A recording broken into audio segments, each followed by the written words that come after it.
ধর্মনগরে ঘটে গেল এক নারকীয় নারী নির্যাতন। মহিলার যৌনাঙ্গে লাগানো হলো ঝাল নাগামরিচ বাটা। অভিযুক্ত হলো শাসক দলীয় এক নেত্রীর স্বামী। আর এমনটাই অভিযোগ। ত্রিপুরার উত্তর জেলার ধর্মনগর থানাধীন ডুপিরবন্দ গ্রাম পঞ্চায়েত এলাকায় এক ন্যাক্কারজনক ও নারকীয় ঘটনার অভিযোগে তীব্র চাঞ্চল্য ছড়িয়েছে।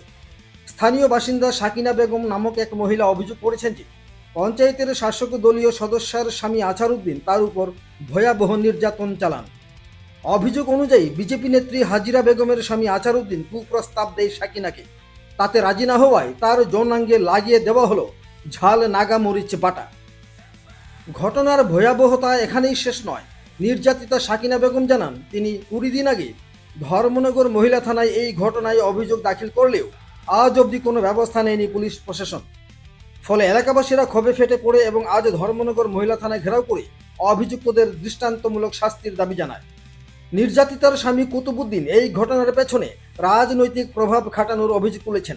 তার অভিযোগ, শাসক দলের নেত্রী ও তার স্বামী হওয়ায় প্রশাসন ইচ্ছাকৃতভাবেই অভিযুক্তদেরকে রক্ষা করে চলেছে। এদিকে পুলিশ প্রশাসনের ভূমিকা নিয়েও প্রশ্ন তুলছেন এলাকার সাধারণ মানুষ। ঘটনার সঠিক তদন্ত ও ন্যায় বিচার না হলে বৃহত্তর আন্দোলনের হুঁশিয়ারি দিয়েছেন স্থানীয়রা। অন্তর্গত দুপিরবন গ্রাম পঞ্চায়েতে আজ থেকে প্রায় 20 দিন আগে যুবরাজনগর বিজেপির একজন নেতা, যার স্ত্রী বিগত পঞ্চায়েত নির্বাচনে বিজেপির প্রতীক চিহ্নের প্রতিদ্বন্দ্বিতা করেছিল, সেই বিজেপি নেতা ডুবিরবন গ্রাম পঞ্চায়েতের একদম নিরীহ একজন মহিলা সাকিনা বেগমকে প্রত্যহ আসা যাওয়ার সময় বিভিন্নভাবে উত্ত্যক্ত করত বাজে ইঙ্গিতের মাধ্যমে। উনি বাধ্য হয়ে, অনেকদিন সহ্য করার পর উনি বাধ্য হয়ে একদিন সেই বিজেপি নেতার উপর কগত্য ভাষায় গালিগালাজ করেন এবং এই ধরনের ঘটনা করলে পঞ্চায়েতের কাছে এবং গ্রামের মানুষের কাছে বিচার প্রার্থী হবেন বলে হুঁশিয়ারি দেন। তার পরের দিন উনি যখন ওনার সন্তানকে নিয়ে বাজার থেকে বাড়ি ফিরছিলেন, ওই বাড়ির যিনি পঞ্চায়েতে প্রতিদ্বন্দ্বিতা করেছিলেন বিজেপি নেত্রী, ওনার স্বামী এবং ওনার পরিবারের অন্যান্য সদস্যরা মিলে ওনাকে রাস্তা থেকে টেনে হিঁচড়ে ওদের বাড়িতে নিয়ে যায়। এ ওনাকে শারীরিকভাবে নিগ্রহ করে এবং ওনার মুখ থেকে আমরা যা শুনেছি, ওনার গায়ে এবং ওনার বিশেষ বিশেষ কোনো জায়গায় এই মরিচ লাগিয়ে দেয়।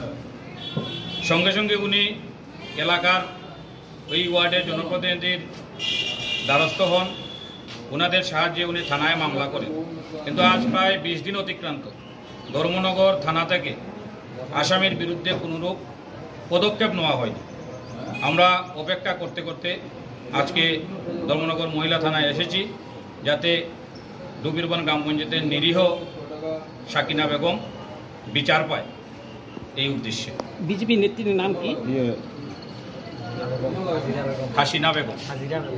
কি হয় মানে ওই যে আপনার উপর নির্যাতন করেছে ওনার নাম কি? আপনাদের একই ওয়ার্ডে? একই ওয়ার্ডে না, আমরা 5 নম্বর ওয়ার্ডে, তারা 4 নম্বর ওয়ার্ডে। যে মেম্বারের স্বামী নাকি আপনার সঙ্গে বাজে ব্যবহার করেছে? স্বামী তাটাই বিচার দিছি আমি ওদিন কইছি, তবে স্বামীরে গালাগালি করছি, ওর অবসর হয়েছে। আর বাড়ি থেকে আমি তার কাছে জান গিয়া হয়েছি, তো স্বামী সমান নিলে স্বামী আমার জানি ওরকম খারাপ কথা হয়, আমি সহ্য না করতে পারলে একদিন আমি গালাগালি খুব করছি। করার পরে আবার তার বাড়ি গিয়া হয়েছে তো স্বামী আমি গালাগালি করছি, তুই একাই রাখিস। এরপরে দিন মুই গেছি আমার খাবার আনা, খাবার কিনে বাড়ির থেকে রাস্তার দিকে আবার লাগছি।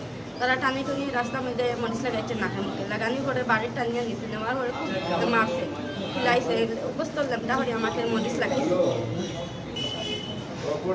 ওই স্বামী এবং মেম্বার দুজনেই কি? স্বামী আমি রাস্তার মধ্যে পাইছি, 15-20 দিন এখন পর্যন্ত আসামি আনেও না। আসামি আরো আমার স্বামীরে ইয়ে দেয়, ধমকি দেয়, তার ফুলা বানে হেয়া ধমকি দেয়, রাস্তার দিকে গেলে আমার স্বামীরে তারা মারবো, আমারে মারবো, ওদিকে আমার দিতা না। পুলিশ কি এলাকাতে গিয়েছিল? পুলিশ এলাকাতে গেছে না, আজকে পর্যন্ত যায়নি। আমি খুব গরিব, আমার স্বামী যুগালি খাম করে, খুব গরিব, ও বসে যুগালি খাম করে আমার। তাহলে বর্তমানে কি ওদের ভয়ে আপনারা ভয়ভীত। বল আমরা ঘরে বসে আমার স্বামী খানা পর্যন্ত যায় না এখন পর্যন্ত, তারা রাস্তা থেকে ফাইলে গালাগালি করে মারামারি করে। তো আজকে এখানে আসার মূল উদ্দেশ্য হলো পুলিশ কেন তাদেরকে ধরছে না তার জন্য। কোন হারান আমি গরিব দিকে আমার ওলা এলাম হলাম। তো এখানে এসে কি আপনারা কি শুনলেন, পুলিশ থেকে কি শুনলেন? ওই কি জানি কি শুনলাম, আমার ম্যাডাম যে ম্যাডামটাই কেস দিছে আমি ম্যাডাম নাই। এখন পুলিশ প্রশাসন কি বলছে?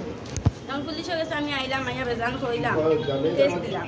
কেস দেওয়ার পরে আমি হইলাম, হওয়ার পরে আর একদিন আমার দেখাই আইলাম, আমি আইয়া বললাম কি তো হইলো, আসামি আনলাই না, আমারও হইলাই না কিছু, গেলাই না আপনারা। হয় আমরা তারে দেখাইয়া আনছি, আবার আনার পরে তার হয়েছে আপনারা তো আমার মেম্বারে নিছে নি, আর এক মেম্বারে কি কোন নম্বর ওয়ার্ডের মেম্বারে, 5 নম্বর ওয়ার্ডের না কোন নম্বর ওয়ার্ডের মেম্বারে, 3 নম্বর ওয়ার্ডের মেম্বারে তাদের নিছে, নেওয়ার পরে হচ্ছেন বিচার পাতিবা। বিচার পাতিছিল, আমরা বিচার মানছি, ও মেম্বারে গিয়ে আবার আমরা হচ্ছে বিচার মাননীয় বিচার মানছি। মানার পরে আমরা বিচারও যেদিন বইটা এদিন তারা গেছে গিয়া প্রত্যেকে গিয়া ঘুরি আইসেন, আমরা গেছে ফোনও হচ্ছেন না, কিচ্ছুও হচ্ছেন না, বলে আমরা কই বইতাম কই আইতাম, আমরা প্রত্যেকে তারা মানুষটি গিয়া দৌড়াইয়া বাগিয়ে আইসে। নিজস্ব প্রতিনিধি রিপোর্ট, ত্রিপুরা পাইওনিয়ার।